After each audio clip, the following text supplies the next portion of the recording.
with you starting right now on this New Year's Eve day, the final show of 2025. Yes. We have a few tricks up our sleeve. We got J. Mike and K. Martin Schrags here with us this morning. Tons of NFL conversation, but obviously it begins with tonight, the college football playoff. Jordan Rodgers is in New Orleans. Joey Galloway is in L.A. Josh Pate will join us in a few minutes, and let's dive deep. We start with tonight, 7:30 Eastern, the CFP quarters kicking off with Miami and Ohio State in the Goodyear Cotton Bowl Classic.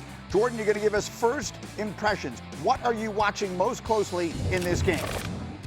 Well, it's Carson Beck and his decision-making. In their losses, he's turned the football over 6 times, but over the last 5 games, he's got 12 touchdowns to just 1 interception. He's completing 78% of his throws. When they are better on first and second down, not explosive, just better, they're in better situations on third down. In their wins, they average 6 yards to go on third down. In their losses, over 7.5. So if Beck can just protect the football, let his run game get going, let that defense take over, that's the version of Carson Beck I trust in this game. And Joey, Carson Beck is a name that we've been hearing and a player that we've been seeing for a long time on a lot of big stages. What are your expectations for him tonight in, I guess, what amounts to the biggest game of his career? 100 yards against Texas A&M.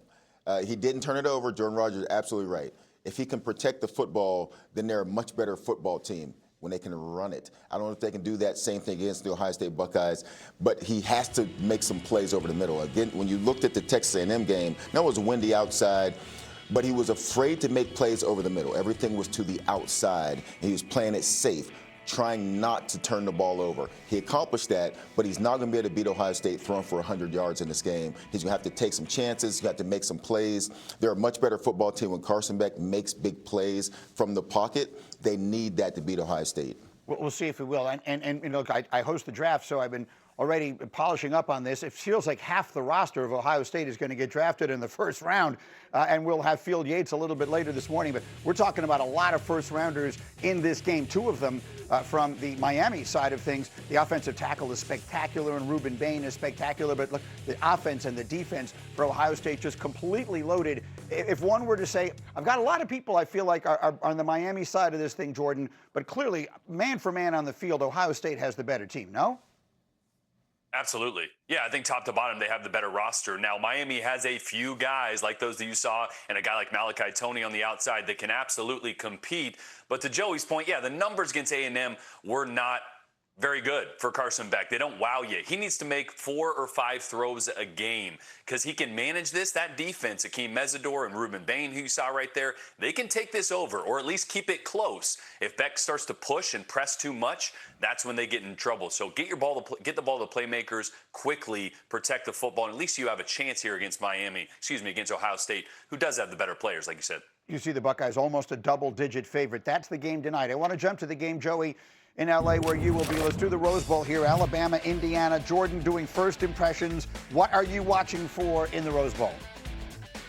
Well, it's pressure on Mendoza. Mendoza is elite when he has a clean pocket. He's number 1 in QBR in the country. When he's pressured, he's 77th. Now, against Ohio State, he made some great plays with his legs, actually extended the plays, had 6 completions outside the pocket, but he is average when he's under pressure. So can Alabama, who's getting healthier, LT Overton's going to be back, and Keontae Paris, wow, I just messed that up, they're getting healthier up front. They're pressuring the quarterback better. If they can do that, they can make Mendoza not look like the Heisman Trophy Superman that we've seen all season. How about Mendoza in this game, Joey? What are you looking for?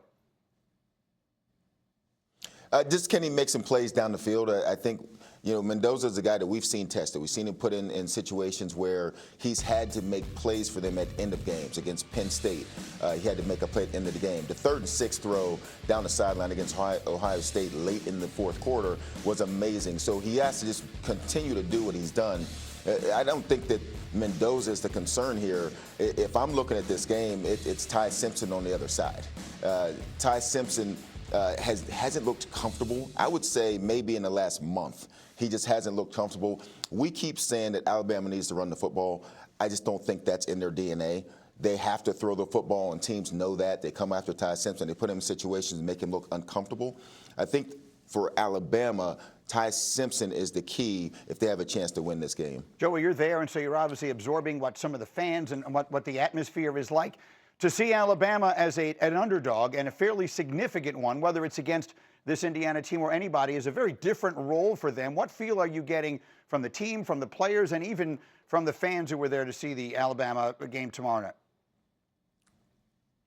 Went out to eat last night, and Indiana fans everywhere. I think they're just excited to have this opportunity, excited to be here. And I'm not saying that Alabama isn't, but I'm saying Alabama's more used to this. I've been here for a couple of days now, and the Indiana fans have been here before I got here. And the game is tomorrow. So I just think from the Indiana side, every step they take is a new step to them, and they're really excited to be here, really excited to have this opportunity. And I just haven't seen the Alabama fans. I'm not saying they're not going to be here. What I'm saying is I just haven't seen them yet. Yeah, and it's reasonable if you think about it. For Indiana, also a Big Ten school playing in the Rose Bowl, there's something in particular that's special about that. For those of us who remember the history of all of this, the Bama fans have been there and have done that and may be thinking there are still 2 more levels to the playoff after this. How about the Alabama side of this game, Jordan? I agree with Joey. This is all on Ty Simpson, and he hasn't looked great over the past month. Really, he hasn't looked comfortable because of the protection. I think they are healthier. They're healthier on both sides of the football. But the problem is they put so much pressure on Ty Simpson to make big-time plays, to make decisions pre-snap. And honestly, I don't feel any better about this Alabama team after the win last week over Oklahoma than I did after getting drubbed by Georgia, because it was kind of a fluke game. They had a defensive touchdown, special teams showed up, field position played big in that. The offense didn't look great. Jam Miller will be healthier. Josh Cuevas will be healthier. But there is just so much on Ty to be perfect. And I just don't see him being perfect against this Indiana team. I think they need a lot to go their way like they saw against Oklahoma. All right, next game. Jordan, you are there in New Orleans. You will see the Sugar Bowl appropriately. A couple of SEC teams, Ole Miss and Georgia. What are you watching most closely for? I think it's Trinidad Chambliss in a massive moment, and he needs some help. Kejuan Lacey was kind of absent in this game against Georgia the first time around, had 12 rushes, just 31 yards. Chambliss is a guy that can absolutely take over this game. They have so many weapons on the outside. That's what they're going to need. They're going to need to go blow for blow, and he disappeared in the fourth quarter. He was bad in the fourth quarter, bounced a few footballs, and that allowed Georgia to make that 17-point comeback in the fourth quarter when they dominated or controlled the football game. Trinidad has to have his best game, and really, when you watch the tape from the first matchup, with his legs against the blitz was kind of the difference maker. So his athleticism will be an X factor to watch. Joey, obviously one of the enormous storylines here is Ole Miss, led to this point by Lane Kiffin, who then leaves and goes to LSU, and now they're playing, in his absence and trying to prove that they are the team that deserve to be there despite the coach situation. How does that, if in any way, do you think factor into how this game goes? I said before last week, there couldn't have been a team more excited to get back on the football field than Ole Miss. Just to put all of that talk behind them and get back to playing some football. And they did that, and they played well. I don't know, when you look at this Georgia team, look at the Georgia defense, that's what they got to deal with. I don't know that there's a defense out there that has looked better toward the end of the season than Georgia with their pressures and the way they made Alabama look in the SEC championship game. That's what Chambliss is going to have to deal with. That's what Ole Miss and its offense is going to have to deal with. You have to find ways to, number one, handle the pressure. If a team brings pressure and you know what you're doing with the football and you can hurt them in those moments, they stop bringing pressure. You have to make those kind of plays. Then you got to play 4 quarters. They sort of fell apart in the second half, like Jordan just mentioned. And then on the other side, Gunnar Stockton went 12 for 12 in the second half. So you have to keep your game going for 4 quarters if you're going to knock off a team like Georgia. And then one more. Let's go to the Orange Bowl, Oregon and Texas Tech. Once again, Jordan, first impression, what are you watching most closely in this game? Well, I think it's the weapons for Oregon, because I do believe that this Texas Tech defense is really good on paper. I do believe there's some fraudulent numbers, though, because I don't think they've played a talented football team with the type of NFL talent that they're going to see in Oregon. I don't think they've played an offensive line that is as big and physical as Oregon's that can run the football. So although this run defense is the best in the country, according to the paper for Texas Tech, I think Oregon has a ton of talent that Texas Tech has not seen. They have not been tested in this manner, and I think you're going to see Dante Moore in this run game actually surprise some people that think Texas Tech is kind of dominant on that side of the ball, and I don't believe that's the case. Well, we're going to find it out. Dante Moore is a player who Joey could play his way in tonight, or tomorrow, I should say, and then maybe over the next couple of weeks into being the first pick in the draft. What is your expectation for him against what has been, as Jordan says, at least by the numbers, an outstanding defense this year? This is why I love this time of year, because we know from what we've seen in Texas Tech, like Jordan said, they're a pretty good defense, but who have we seen them play?